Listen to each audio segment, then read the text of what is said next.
Set ready হয়ে গেছে। Relay ছাড়লো, নন ইনভার্টার সেট। আচ্ছা, ফ্যান চালিয়ে দেখিয়ে দিই একবার। হিটাচির ফ্যান মোটর। এইগুলো 5 তারের ফ্যানে যদি চার্জ থাকে এই ক্যাপাসিটারে, মেন ক্যাপাসিটার হচ্ছে এটা, মেন ক্যাপাসিটারে যদি চার্জ থাকে তাহলে যদি লাগাই এখানে, সেই ক্ষেত্রে আমাদের ফ্যান মোটর খারাপ হওয়ার সম্ভাবনা বেশি থাকে। অতএব ডিসচার্জ হওয়া পর্যন্ত আমাদের অপেক্ষা করতে হবে, তারপরে অন করতে হবে।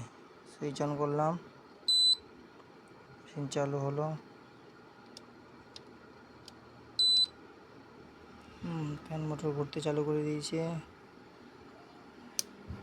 আউটপুট ছেড়ে দিল। আউটপুটটা চেক করে দিই একবার।